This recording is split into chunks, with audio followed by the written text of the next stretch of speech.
Audio 1. રમકડાએ અધ્યાત્મનો સત્યાનાશ કરી નાખ્યો.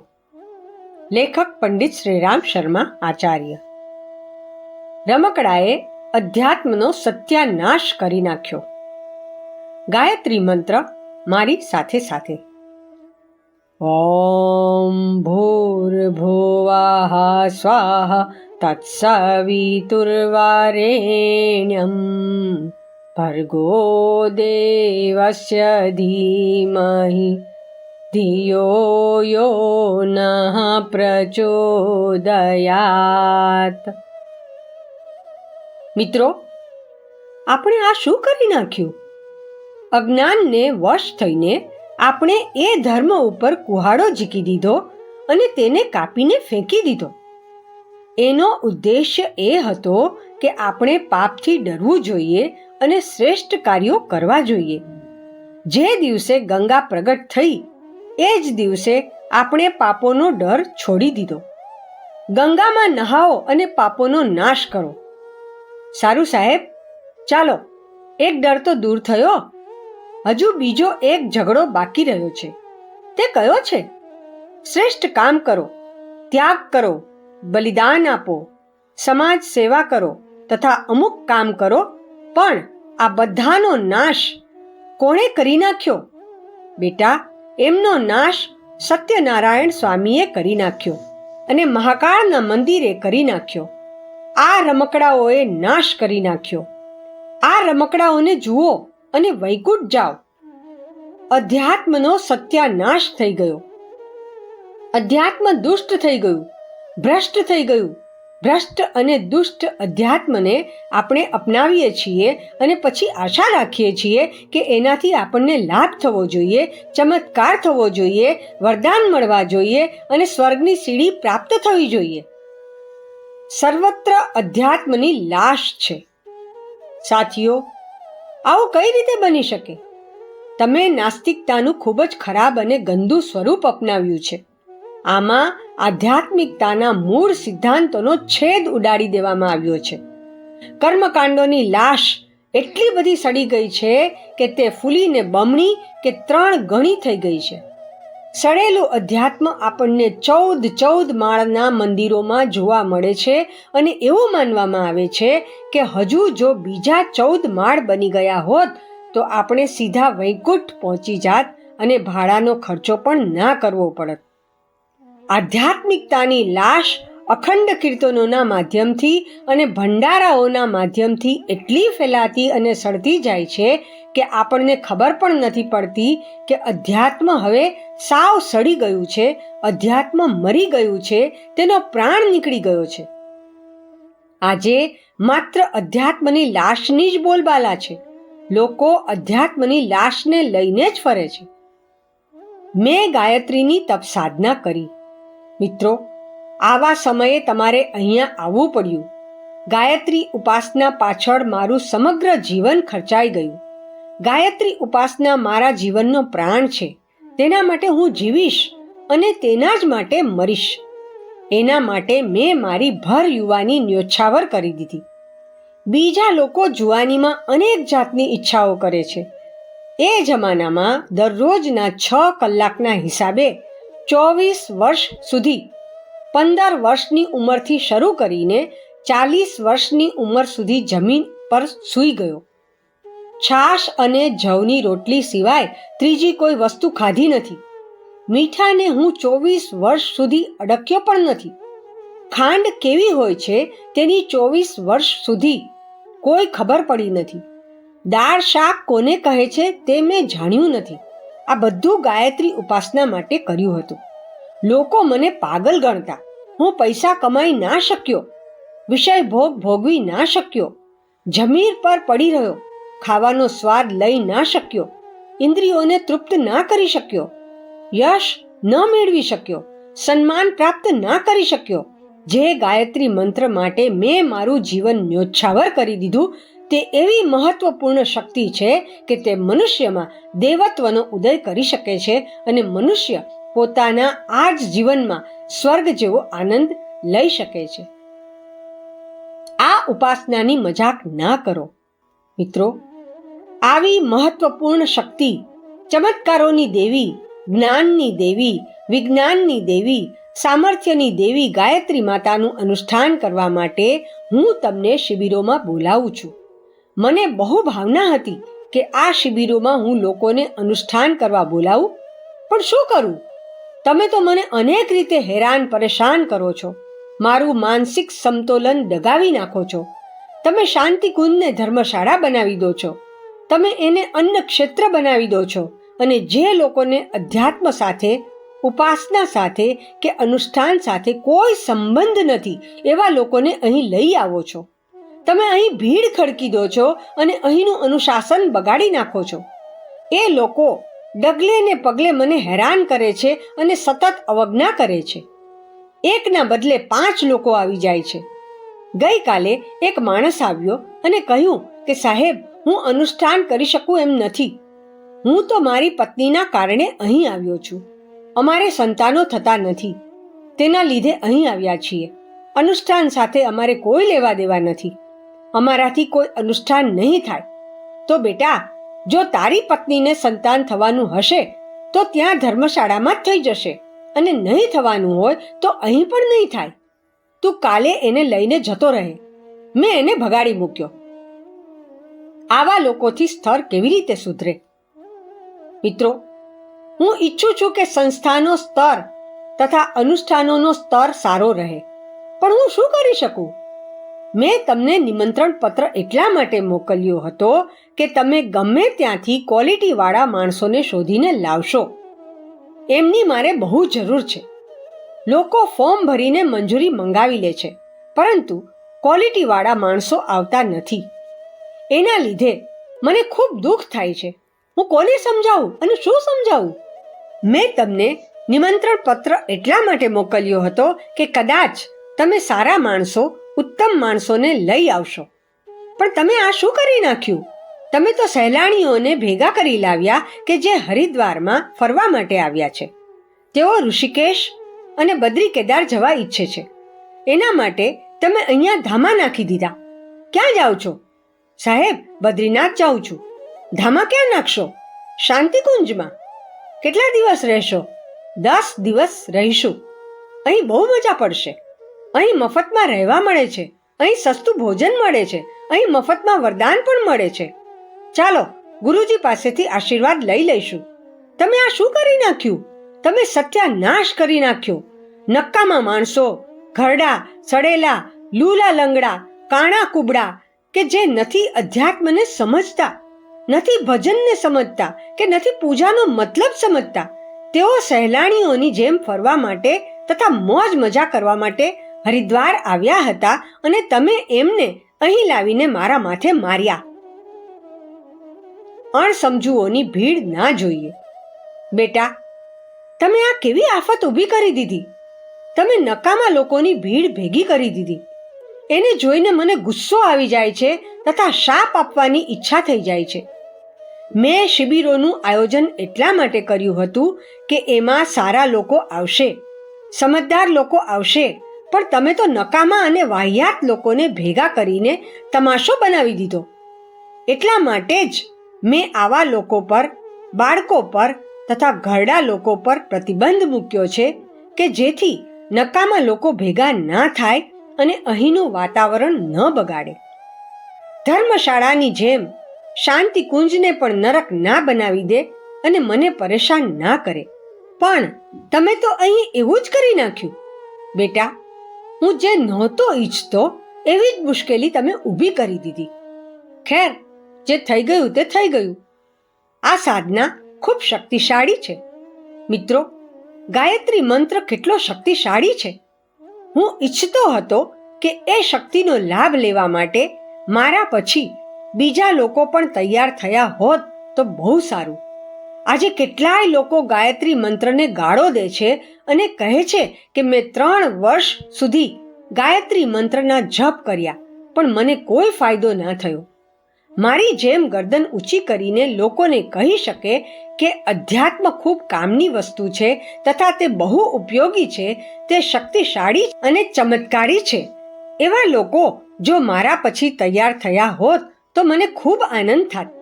હું હિંમતપૂર્વક કહું છું કે તમારામાંથી પણ એવા માણસો તૈયાર થઈ શકે છે કે જે લોકોને શીખવાડી શકે કે ગાયત્રી સાધના શક્તિશાળી છે.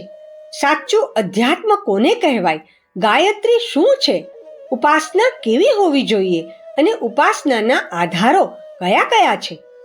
બેટા, મેં તમને શિબિરમાં એટલે જ બોલાવ્યા હતા કે હું તમને શીખવાડી શકું કે ગાયત્રી ઉપાસનાના 5 અંગ છે, 5 કોષ છે: અન્નમય કોષ, પ્રાણમય કોષ, મનોમય કોષ, વિજ્ઞાનમય કોષ અને આનંદમય કોષ. આ 5 કોષોની ઉચ્ચ કક્ષાની ઉપાસના આની સાથે જોડાયેલી છે. આ 5 ભંડારને કઈ રીતે ખોલી શકાય તે હું આપને શીખવવા ઈચ્છતો હતો. અત્યાર સુધી તમને જે જ્ઞાન આપવામાં આવ્યું છે તે તમને બાળક માનીને આપ્યું છે. સમય આવશે તેમ તેમ હું તમને આગળની સાધના શીખવાડીશ. આ સાચું અધ્યાત્મ શીખો. મિત્રો, હું વિચારું છું કે હું હમણાં શરૂઆત કરું, તમને પાટી પૂજન કરાવું, બારાખડી શીખવાડું, અક્ષર જ્ઞાન આપું, ગણતરી કરતા શીખવાડું, પછી ફિઝિક્સ શીખવાડીશ, કેમિસ્ટ્રી શીખવાડીશ, રેખાગણિત શીખવાડીશ. આ બધી વસ્તુઓ મેં છુપાવીને રાખી છે. હમણાં તો મેં તમને આંખ શીખવાડ્યા છે, સરવાળા શીખવાડ્યા છે, તમને જપ કરતા શીખવાડ્યું, અનુષ્ઠાન કરતા શીખવાડ્યું, માળા ફેરવતા શીખવાડ્યું, પ્રાણાયામ કરવાનું શીખવાડ્યું અને કર્મકાંડ શીખવાડ્યું છે. પરંતુ આ બધાનો પ્રાણ તો મેં તમને શીખવાડ્યો નહોતો. હું ઈચ્છું છું કે તમને એનો પ્રાણ શીખવાડતો જાઉં કે જેથી તમારું અધ્યાત્મ જીવંત થઈ શકે, તમારી ગાયત્રી જીવંત થઈ શકે, તમારી ઉપાસના જીવંત થઈ શકે અને જીવંત ઉપાસનાનો જે લાભ તમને મળવો જોઈએ તે તમે મેળવી શકો. તમે તમારી જિંદગીમાં એવો અનુભવ કરી શકો કે ગુરુજીએ અમને એક અદ્ભુત વસ્તુ શીખવાડી હતી. તમે એ પ્રમાણે કરશો તો તમને એનો પૂરેપૂરો ફાયદો થશે. હું તમને આવું જ અધ્યાત્મ શીખવવા ઈચ્છું છું. તમારે એ સાચું અધ્યાત્મ શીખવું તથા સમજવું જોઈએ. પહેલું ચરણ આત્મશુદ્ધિ. મિત્રો, અધ્યાત્મમાં આત્મશુદ્ધિ સૌથી પહેલી પ્રક્રિયા છે. પંચમુખી ગાયત્રીના 5 મુખને 5 ધારાઓ તથા 5 પ્રકારના માર્ગદર્શનમાં વહેંચી નાખવામાં આવ્યા છે. એમાં 3 ચરણ છે. એક પર્વ છે, આમાં એક ઓમ છે. ગાયત્રી 5 ભાગમાં વહેંચાયેલી છે. તેની હું 5 ભાગમાં વ્યાખ્યા કરી શકું છું. તેને આપણે 5 કોષોનું જાગરણ કહી શકીએ છીએ. આના માટે હું તમને 5 ઉપાસનાઓ શીખવાડી શકું છું. ગાયત્રી માતાનો પહેલો ખંડ હું તમને દરેક ક્રિયાકર્મ સાથે સૌથી પહેલા શીખવાડું છું કે આના વિના કોઈ કૃત્ય પૂરું થઈ શકતું નથી. એ કઈ વસ્તુ છે? તે છે આત્મશુદ્ધિની પ્રક્રિયા. આત્મશુદ્ધિની પ્રક્રિયાના કયા કયા અંગો છે? તમે એના વગર જપ કરી શકતા નથી, હવન કરી શકતા નથી, કર્મકાંડ કરી શકતા નથી. આ તો કર્મની અને અધ્યાત્મની શરૂઆત છે. હું તેને આત્મશુદ્ધિની પ્રક્રિયા કહું છું.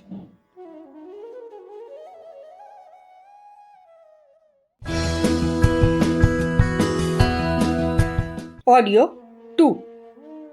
આ દ્વાર છે. એમાં કઈ કઈ બાબતો આવે છે? બેટા, એમાં પહેલું અંગ પવિત્રીકરણનું છે. ઓમ અપવિત્રઃ પવિત્રો વા, આ પહેલો પાઠ છે. આના પછી તમને 3 આચમન કરવાનું શીખવવામાં આવે છે. ત્યાર પછી શિખાબંધન, પ્રાણાયામ અને ન્યાસ શીખવવામાં આવે છે. પછી તમને પૃથ્વી પૂજન શીખવાડું છું. આ 6 ક્રિયાઓને ષટકર્મ કહેવાય છે. તમે આ ષટકર્મના પ્રાણને સમજો અને અધ્યાત્મની ભૂમિકામાં પ્રવેશ કરો અને ગાયત્રી ઉપાસનાના દ્વારને ખોલો. તમે એમાં પ્રવેશવાનો પ્રયત્ન કરો. અહીં શરૂઆત થાય છે. એના પછી બીજા બધા કામ થાય છે. ગાયત્રી જપ પણ પછીથી જ થાય છે. ધ્યાન પછી થાય છે અને બીજા બધા કર્મકાંડ એના પછી થાય છે. સૌથી પહેલા તમારે આત્મશુદ્ધિની ક્રિયા કરવી પડશે. જો તમે તે નહીં કરો તો તમારું કામ અધૂરું રહેશે. તમારે આત્મશુદ્ધિની પ્રક્રિયાથી જ ઉપાસના શરૂ કરવી જોઈએ. આત્મશુદ્ધિની પાછળ શું છે? બેટા, વાસ્તવમાં તે આંતરિક સફાઈની પ્રક્રિયા છે. આંતરિક સફાઈ કઈ રીતે કરવામાં આવે છે?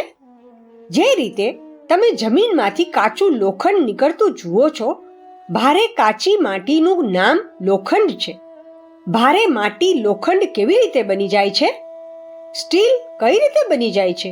બેટા, તેને ગરમ કરવી પડે છે, તેનું શોધન કરવું પડે છે, એમાંથી માટીને જુદી કરવામાં આવે છે. તમે બોકારો પહોંચી જાઓ, તમે બધી ફેક્ટરીઓમાં જાઓ અને પૂછો કે શું અહીં લોખંડનું કામ થાય છે? હા સાહેબ, અહીં કાચા લોખંડને પીગાળવામાં આવે છે. સારું, તો મને કાચું લોખંડ બતાવો. તેમાં તો માટી ભળેલી હશે. તે માટીને દૂર કરીને તેમાંથી લોખંડને જુદું પાડવું તે સૌથી પહેલું કામ છે. ધોલાઈ અને રંગાઈ. આ જ રીતે મિત્રો, સાધનામાં પણ સૌથી પહેલું કામ છે આત્મશુદ્ધિ. આપનો જીવાત્મા સાવ નીચ કક્ષાનો અને હલકો બની ગયો છે. તેનામાં કોઈ શક્તિ નથી કે કોઈ ચમત્કાર નથી. તે અજ્ઞાનમાં ડૂબેલો છે. અસહાય, દીન, દુર્બળ, ચિંતાઓથી ઘેરાયેલો, પાપ અને અનાચારોથી લેપાયેલો, દુઃખ અને દર્દથી છવાયેલો, શોક અને સંતાપમાં ડૂબેલો, અર્થાત અનેક પ્રકારના મળના આવરણથી આપણો આત્મા ઢંકાયેલો છે. આનું શું કરવું પડશે? બેટા, એને માટી અને લોખંડની જેમ જુદા પાડવા પડશે. જો તમે આ પ્રક્રિયા પૂરી કરી લો તો તમે આધ્યાત્મિકતાનો પહેલો સિદ્ધાંત શીખી લીધો છે એમ માનવું જોઈએ. કપડાને રંગતા પહેલા ધોવું પડે છે. એ જ રીતે ભક્તિ પહેલા, કર્મકાંડ પહેલા કે અનુષ્ઠાન પહેલા ધોલાઈ જરૂરી છે. જો તમે કપડાને ધુઓ નહીં તો તેને રંગી શકતા નથી. ના સાહેબ, ધોયા વગર જ રંગી દો. કેવો રંગ કરું? ગુલાબી રંગી દો. અચ્છા, લાવ તારો કોટ. તે તેલવાળો, મેલવાળો તથા માટીવાળો છે. સાવ મેલો ઘાણ છે. બેટા, એને રંગી શકાય નહીં. ના સાહેબ, રંગી દો. બેટા, જો એને હું ગુલાબી રંગથી રંગીશ તો મારો રંગ બગડશે અને એની પર રંગ નહીં ચડે. પહેલી શરત પોતાની સફાઈ. એને કઈ રીતે રંગી શકાય? એને પહેલા ધોબીને ઘેર લઈ જા. ધોબી શું કરશે? એના પર જે મેલ ચડ્યો છે તેને તે પહેલા સાફ કરશે. પાપોને સાફ કરશે, અનાચારને સાફ કરશે. જે દિવસે તું તારા આત્મા પર ચડેલા બધા આવરણોને સાફ કરી નાખું તે દિવસે તું મારી પાસે આવજે. પછી હું તેને રંગી દઈશ. મહાદેવજીનો ગુલાબી રંગ કરી દઈશ, હનુમાનજીનો કેસરી રંગ કરી દઈશ, લક્ષ્મીજીનો વાસંતી રંગ કરી દઈશ. તું જે દેવનો રંગ કહીશ એનાથી તારા જીવનરૂપી કોટને રંગી દઈશ. પરંતુ રંગતા પહેલા તારે સફાઈ તો કરવી જ પડશે. આત્મશુદ્ધિ કરવી જ પડશે. જો તે સફાઈ ના કરી અને રંગવાનું શરૂ કર્યું, જપ કરવાનું શરૂ કર્યું, અનુષ્ઠાન કરવાનું શરૂ કર્યું, ધ્યાન કરવાનું શરૂ કર્યું તો બેટા, તારો રંગ બગડશે. પહેલા મેલા વસ્ત્રને ધોઈ નાખ. ધોવાની પ્રક્રિયાનું આ નામ જ આત્મશુદ્ધિ છે. તે સૌથી પહેલા તમને શીખવાડવામાં આવી હતી. અંગારા ઉપર વળી ગયેલા રાખના પડને દૂર કરવું પડે છે. તેને જ્યારે દૂર કરવામાં આવે છે ત્યારે અંગારો લાલ દેખાય છે, તે ચમકવા માંડે છે. અંગારા પરથી રાખના પડને દૂર કરવું જરૂરી છે કે જેથી તેની ચમક અને ગરમી અનુભવાય. જો તે દૂર કરવામાં ન આવે તો તે કાળો અને ઠંડો દેખાશે. મલિનતા દૂર થાય તો ચમત્કાર થાય. મિત્રો, આ રીતે આપણી ઉપર જે મલિનતાનું પડ શારીરિક પાપોના રૂપમાં, માનસિક પાપોના રૂપમાં અને આધ્યાત્મિક પાપોના રૂપમાં છવાઈ ગયું છે તેને દૂર કરવું પડશે. જો તમે તમારી ઉપર ચડેલી મલિનતાને સાફ કરી શકો તો તમારી અંદર શક્તિનો જે પુંજ છે, જેને આપણે જીવાત્મા કહીએ છીએ, તે અનાયાસ પોતે જ શક્તિશાળી થતો જશે અને પછી તમે તમારા આત્માનો ચમત્કાર તથા તમારી સાધનાનો ચમત્કાર જોઈ શકશો. દેવતાઓના ચમત્કારને નહીં, પણ તમારા આત્માના ચમત્કારને જોઈ શકશો. દેવતાઓની કૃપાને નહીં, પણ તમારા આત્માની કૃપાને જોઈ શકશો. દેવોનું નામ એક યા બીજી રીતે આપણે આપણી આંતરિક સત્તા પરથી પાડીએ છીએ. આપણને બહારથી કદાપી કોઈ મદદ મળતી નથી. બહારનું કોઈ વરદાન આપણને મળતું નથી. બહારનો કોઈ ભગવાન આપણો સહાયક બનતો નથી. આપણી અંદર રહેલો આત્મા જ એ ભગવાન છે. તે જ્યારે જાગૃત થાય છે ત્યારે બહારના ભગવાનને ખેંચી લાવે છે. આપણી અંદરનું લોહ ચુંબક કમજોર હોય, નકામું હોય તો તે કોઈ પણ વસ્તુને આકર્ષી શકતું નથી કે ભગવાનને પણ પકડી શકતું નથી.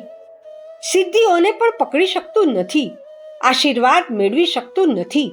વરદાન મેળવી શકતું નથી. તમે મરદાની જેમ પડી રહેશો. શુદ્ધિનું મહત્વ. આથી મિત્રો, અંગારા ઉપરથી રાખ હટાવવી જરૂરી છે. ઘણા લોકો ઝેરનું શુદ્ધિકરણ કરે છે. હકીમજી કરે છે. કહો, સાહેબ, શેની દવા બનાવી રહ્યા છો? અરે સાહેબ, આ દમની દવા છે. મેં એમાં રાસાયણિક પદાર્થ ભેળવ્યો છે. અરે હકીમ સાહેબ, તે ભેળવીને તમે અમને મારી નાખશો. ના, મેં તેનું શુદ્ધિકરણ કર્યું છે. એનું શુદ્ધિકરણ શા માટે કરો છો? એનું શુદ્ધિકરણ એટલા માટે કર્યું છે કે એનાથી હું વાત રોગો અને ઢીચણના રોગોને મટાડી દઈશ. હું ગંધકને શુદ્ધ કરું છું. તેનાથી હું ખસ ખરજવાને મટાડી દઉં છું. આ રીતે મેં ગંધકને શુદ્ધ કરી લીધું છે અને તે દવાનું કામ કરે છે.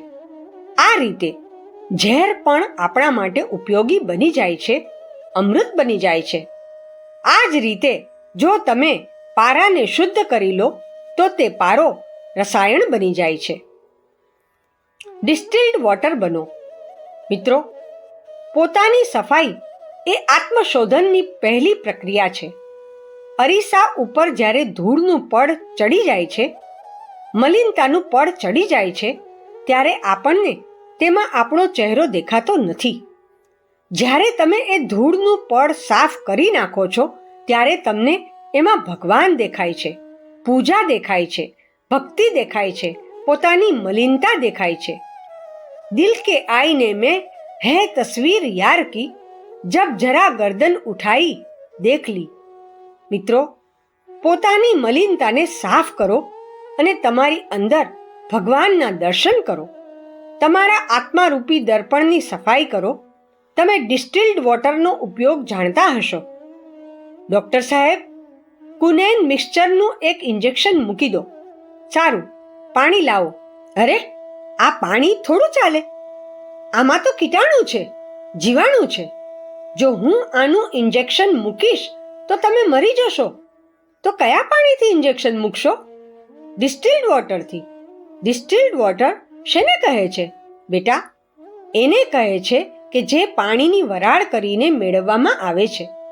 ડિસ્ટિલ્ડ વોટર અર્થાત એવો માણસ કે જે ભગવાનનો ભક્ત કહેવાય છે. અને ગંદુ પાણી કોણ? તે માણસ કે જે ભક્તિ તો કરે છે, કર્મકાંડ તો કરે છે, પણ તે બધા નખરા છે. આવો માણસ ભક્તિના નખરા તો કરે છે, પણ અંદરથી તે એટલો બધો હલકો હોય છે કે તેની અંદર શું છે અને શું નહીં તે કહી શકાતું નથી. આપણે તેની પર વિશ્વાસ નથી કરી શકતા. આથી આપણે આપણી અંદરની સફાઈ કરવી ખૂબ જરૂરી છે. શેઠને બુદ્ધનો ઉપદેશ. ભગવાન બુદ્ધ એક શિષ્યને ત્યાં ભિક્ષા માંગવા ગયા. તેમની પાસે કમંડળ હતું. શેઠજીને ખબર હતી કે આજે ભગવાન બુદ્ધ મારે ત્યાં ભિક્ષા ગ્રહણ કરવા આવવાના છે. તેથી તેમને સૂકો મેવો નાખીને ખીર બનાવડાવી હતી. તેમને એમ હતું કે હું ભગવાનને ખીર આપીશ. ભગવાન બુદ્ધે ભિક્ષા લેવા માટે કમંડળ ધર્યું તો શેઠજીએ જોયું કે કમંડળમાં તો છાણ છે. શેઠજીએ કહ્યું કે ભગવાન, આપ આ શું કરી રહ્યા છો? શું છાણવાળા કમંડળમાં તમે ખીર લેશો? બેટા, એમાં શું વાંધો છે? સ્વામીજી, એમાં બે વાંધા છે. એક તો એમાં છાણ ભરેલું છે, એમાં જે ખીર નાખીશ તે બહાર ઢોળાઈ જશે, કમંડળમાં નહીં ભરાય. બીજું કે જો કદાચ થોડી ઘણી ખીર એમાં રહેશે તો પણ તે તમારા ખાવાના કામમાં આવશે નહીં. જો તમે તે ખાશો તો તમને ઉલટી થઈ જશે અને મારી બધી મહેનત નકામી જશે. તો બેટા, હવે શું કરવું જોઈએ? લાવો, મને કમંડળ આપો. શેઠજી કમંડળ લઈને ગયા અને તેને ઘસી ઘસીને બરાબર સાફ કર્યું.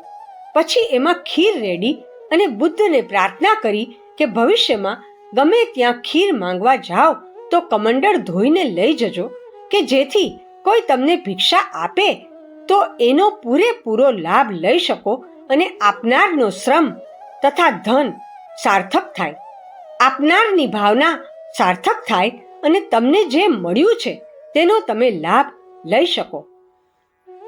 કમંડળને સાફ રાખો.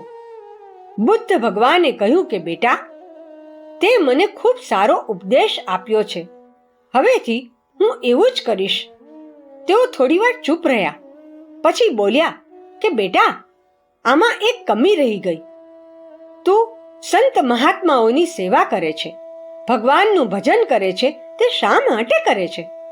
વરદાન માંગવા માટે, આશીર્વાદ મેળવવા માટે અને સિદ્ધિઓ મેળવવા માટે કરું છું. બેટા, એ સિદ્ધિઓ, વરદાન તથા આશીર્વાદ તારી ખીર જેવા છે.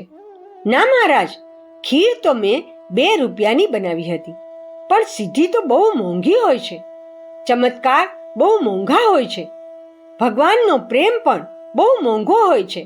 હા બેટા, પણ જો કોઈ તે આપે તો ગંદા કમંડળમાં કઈ રીતે આપે? ગંદુ કમંડળ કેવું છે? જેવો તું છે, બહારથી પણ મેલો અને અંદરથી પણ મેલો. પહેલા પોતાને ધોઈને સાફ કર, કે જેથી તને કોઈ વરદાન આપે, આશીર્વાદ આપે તો આપનારની મહેનત સાર્થક થાય અને તને જે મળે તે અંદર રહી શકે, તું એનો યોગ્ય ઉપયોગ કરી શકે. નહીં તો છાણથી ભરેલું જીવનરૂપી કમંડળ એ બધાને બરબાદ કરી નાખશે.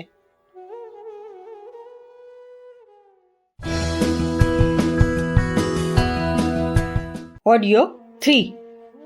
પહેલા અન્નમય કોષની સફાઈ. ગોળ અને ગોબર, છાણ ભેગા થાય તો શું થાય?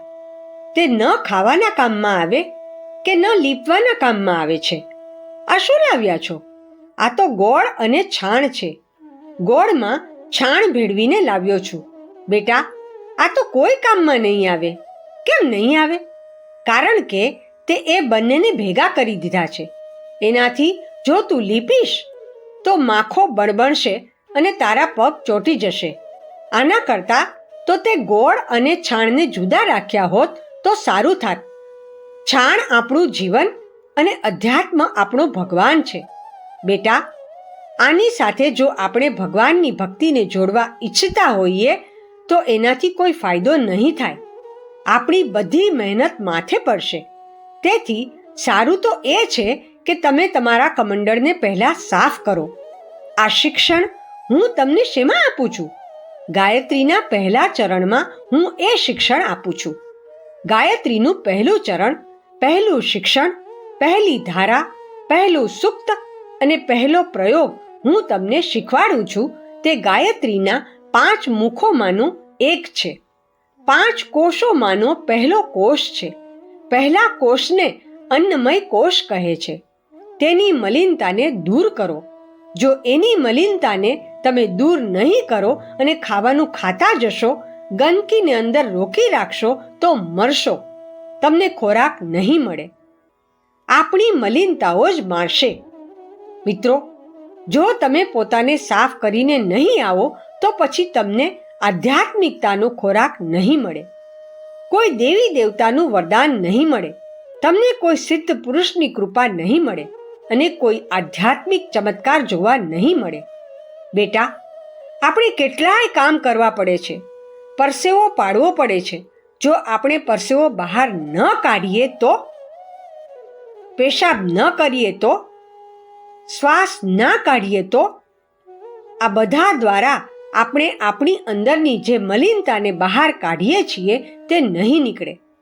તે આપણા શરીરમાં ભેગી થતી જશે તો એનાથી બીજું કોઈ નહીં મરે, બીજું કોઈ આપણી હત્યા નહીં કરે, કોઈ આપણને ચપ્પુ કે છરી નહીં મારે, પરંતુ આપણી મલિનતા જ આપણને મારી નાખશે. આજની વાત સમાપ્ત. ઓમ શાંતિ.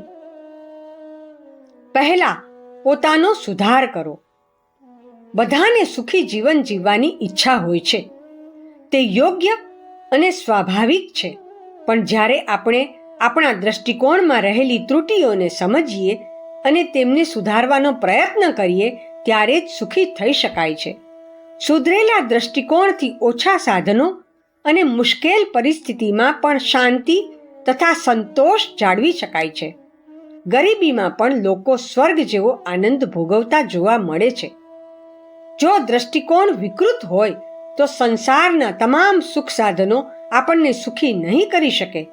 તેથી સુખી જીવન જીવવાની ઈચ્છા રાખનારા દરેક માણસે પોતાના દ્રષ્ટિકોણને શ્રેષ્ઠ અને પવિત્ર બનાવવા માટે નિરંતર પ્રયત્ન કરવો જોઈએ. આત્મિક દ્રષ્ટિકોણ માનસિક સંતુલન માટે આત્મશુદ્ધિ કરવાની પ્રેરણા આપે છે. જો એવું કરી શકાય તો માનવ જીવનમાં શોક, સંતાપ તથા ઉદ્વેગોની સમસ્યાઓનું સમાધાન થઈ શકે છે. આ કાર્ય ઈચ્છિત પરિસ્થિતિઓ પેદા કરવાથી થઈ શકતું નથી. ઈચ્છાઓનો કોઈ અંત હોતો નથી. એક પૂરી કરીએ ત્યાં બીજી મોં ફાડીને ઊભી રહે છે. એના લીધે અભાવ તથા અસંતોષ એવા ને એવા જ રહે છે. જો માત્ર સાધનો ભેગા કરવાથી સુખ અને સંતોષ મળતા હોત તો બધા સાધન સંપન્ન લોકો સંતુષ્ટ હોત. સાચી વાત તો એ છે કે તેઓ તો ગરીબ લોકો કરતાં પણ વધારે અસંતુષ્ટ હોય છે. મનુષ્યની દીર્ઘ દ્રષ્ટિ જ્યારે ગંભીરતાપૂર્વક જીવનને પ્રસન્ન રાખવાનો ઉપાય શોધશે ત્યારે તેને એક જ માર્ગ મળશે કે જીવનમાં આધ્યાત્મિકતા અપનાવીને મનને શુદ્ધ તથા પવિત્ર બનાવવામાં આવે. લોકો મોટે ભાગે અધ્યાત્મને મહત્વ વગરનું માનીને તેની ઉપેક્ષા કરે છે. તે એમની મોટી ભૂલ છે. અધ્યાત્મ એક એવી ચાવી છે જેની મદદથી મનુષ્યરૂપી ઘડિયાળના બધા ભાગો ફરતા રહે છે. મગજ આપણી આસ્થા મુજબ કામ કરે છે. મગજના આદેશો પ્રમાણે શરીર કામ કરે છે અને શરીરની પ્રવૃત્તિઓ પરિસ્થિતિઓને ઉત્પન્ન કરે છે. એ પરિસ્થિતિઓ જ સગવડો કે વિપત્તિ બનીને આપણી સામે આવે છે. જો આ હકીકતને સમજી શકીએ તો ગૂંચવાયેલી પરિસ્થિતિઓને સુધારવા માટે માણસે પોતાની પ્રવૃત્તિઓને સજ્જનો જેવી રાખવી જોઈએ. જ્યારે વિચારોને શુદ્ધ તથા દ્રષ્ટિકોણને ઉન્નત બનાવવામાં આવે ત્યારે જ તે શક્ય છે. આ કામ વિચારોને વિચારો દ્વારા કાપવાથી અમુક હદ સુધી પૂરું થઈ શકે છે, પરંતુ તેના કાયમી સમાધાન માટે તો આપણી આસ્થાને ઉત્કૃષ્ટ બનાવવી પડે છે. સુધારા માટેના છીછરા પ્રયત્નોનું પરિણામ ક્ષણિક હોય છે. જો જરાક અવસર મળે તો જૂના કુસંસ્કારો ફરીથી માથું ઉંચકે છે. આપણે આપણી અંદરના દ્રષ્ટિકોણને બદલીએ તો બહાર જે કાંઈ દેખાય છે તે બધું બદલાયેલું જોવા મળશે. જે રંગના ચશ્મા પહેર્યા હોય છે તે જ રંગની વસ્તુઓ દેખાય છે. કેટલાક લોકોને આ સંસારમાં ફક્ત પાપ અને દુર્ભાવ જ દેખાય છે. તેમને સર્વત્ર ગંદકીના જ દર્શન થાય છે. એનું કારણ એમની આંતરિક મલિનતા જ છે. આ સંસારમાં સારી બાબતોની કોઈ ખોટ નથી. શ્રેષ્ઠ અને સદાચારી લોકો પણ સર્વત્ર હોય છે. આમેય દરેક માણસમાં કોઈ ને કોઈ સારી બાબત તો હોય છે જ. જો આપણે માત્ર દોષો જ શોધવાના બદલે ગુણોનું દર્શન કરવાનો સ્વભાવ કેળવી લઈએ તો ધૃણા અને દ્વેષના બદલે પ્રસન્નતા થાય એવી ઘણી વસ્તુઓ આ સંસારમાં જોવા મળશે. બુરાઈઓને સુધારવા માટે પણ જો આપણે ધૃણાના બદલે સેવા અને સુધારનો દ્રષ્ટિકોણ અપનાવીએ તો સંઘર્ષ, વિરોધ, કટુતા કે દુર્ભાવના પેદા નહીં થાય. બીજાઓને સુધારતા પહેલા આપણે પોતાને સુધારવાની વાત વિચારવી જોઈએ. બીજાઓ પાસેથી સજ્જનતાની આશા રાખતા પહેલા આપણે પોતે સજ્જન બનવું જોઈએ. બીજાઓની દુર્બળતાઓ પ્રત્યે ગુસ્સે થવાના બદલે આપણે એ જોવું જોઈએ કે આપણી પોતાની અંદર કેટલા દોષ દુર્ગુણો ભરેલા છે. સમાજમાંથી કે વ્યક્તિમાંથી બુરાઈઓ દૂર કરવી તે એક પ્રશંસનીય પ્રવૃત્તિ છે. કોઈ પણ સારા કાર્યની શરૂઆત પોતાનાથી જ કરવી જોઈએ. જો આપણે સુધરીશું, આપણો દ્રષ્ટિકોણ સુધરશે, તો બીજાઓને સુધારવામાં જરાય મુશ્કેલી નહીં પડે. ઓમ શાંતિ.